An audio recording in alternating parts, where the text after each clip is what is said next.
see if we can pull through. This is Adam in North Carolina. Adam, what's going on? Hey, thanks for taking my call.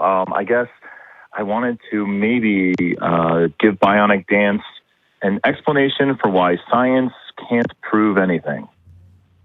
Oh no, I understand all of that. I was just talking about the casual versus pedantic language people use when they're talking about proof.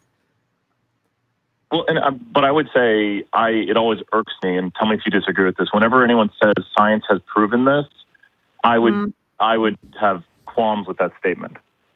Oh, so would I. I mean, science has tentatively shown things to be the most likely, if that's one way to put it. But because people are less precise with their language and it's just plain easier, saying science proved it is, let's say, shorthand for that longer thing I just said. I guess I would agree. I guess, here, I'll give you can tell me whether you disagree with this or not. I'll give you a short diatribe. But the way I view science is like a dartboard where people throw a dart and they have to claim why it's a bullseye. Now, no one even really knows if they ever hit a bullseye, but one person throws a dart and it doesn't even hit the board, and the other person throws a dart that hits the board, and they say, well, since we know the bullseye is on the board, my dart is a bullseye because it's on the board. But then the next person hits something inside the colored area of the board, and they're like, okay, we know that the board parts that have color that are like painted on, that's where the bullseye is. So each person makes a more progressive claim why they're closer to the truth, but no one ever actually says that they have the truth. It's just somehow showing through time that you're closer to the truth. And I think when we say things like science has proven this, then we almost end the scientific process, and we're saying, well, we're done, it's proven, it's over. Well, I'm not sure I would have used a dartboard for that metaphor, but I take your meaning, because when people are doing science, they get closer to that bullseye, not because they've just sort of thrown a dart and hoped. That usually it's more a matter of, it's an iterative process. It's, well, we got closer to a reasonable explanation this time, but what needs improving? How do we show our work better? And that's less of a dart throw and more of like, I would think of it like echolocation, I suppose, where it's like you make a sound, you get feedback, you go, well, was I close? Let me try from over here, get more feedback. Was I closer or was I further off? And you sort of zero in as you go. So I think it's less uncertain than a dartboard. But I think I understand what you were getting at, and I would agree in principle.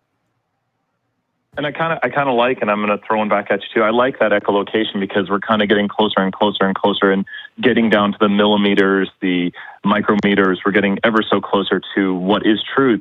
And probably the biggest problem with science right now is that we don't retest things. People say that we've figured it out, and you've got everyone trying to figure everything out through mountains of research. And then as soon as someone publishes something, because people have to publish, then people stop really investigating it. You don't see people redo that experiment. So I think some of science, I'm not saying, obviously, we understand gravity, we understand evolution, we understand lots of things. But there's a lot of science that might be due to random chance, i.e. you can get a p-value below 0.05 1 out of 20 times, and people publish that. So we might have a lot of science that might not be the best explanation. People just kind of publish what they found, and we need to repeat the science. Yeah. Well, and I agree. I mean, it's probably not the explanation, or it's probably not the best explanation we can get, but it's what we've got so far. And we need to improve our investigation methods and our ability to investigate to actually get to the real answer. And I actually addressed this in one of my more recent videos where I was talking about how people used to think that maggots would show up on spoiled food by magic because they didn't have the ability to see the microscopic eggs yet. Right? And it wasn't until we invented magnifying glasses and microscopes that we could see those and realize, no, this was in no way a sorcerous process, right? And so there's probably a lot of things that we're not able to detect yet, or that we can't accurately measure yet. And so you do have to check your assumptions, or you turn science into a faith-based religion. Well, someone came up with this thing a long time ago, and we'll just assume it's correct no matter what. I mean, all of science has to be vulnerable to new evidence, to new data, to new methods. Has to be, or you're doing it wrong. And if I might add, I can't remember who I read this from. I think this was like P.Z. Myers or one of those like older atheist writers or something like that. But they were talking about the Earth and like how our understanding of the Earth, there was a belief, and of course this isn't what everybody believed, but there was a belief that the Earth was flat at some point, and then eventually that view kind of turned to a sphere, and then now that's like an oblate spheroid.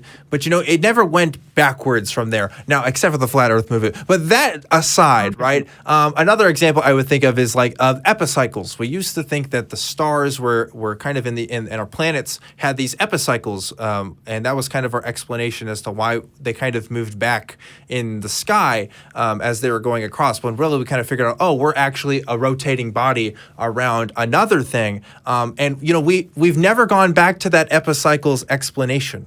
Right. And I can't think of any prominent examples where something like that, where it's been like, oh, no, like actually we have to go back to this other 100-year-old explanation to kind of explain things. Maybe there are some out there. And if there are, I'd love to hear it. But there always seems to be at least a sense of progress. Right. There's at least some information we can rule out. And by ruling out some information, we can expose ourselves to new information and kind of figure out where we are from there.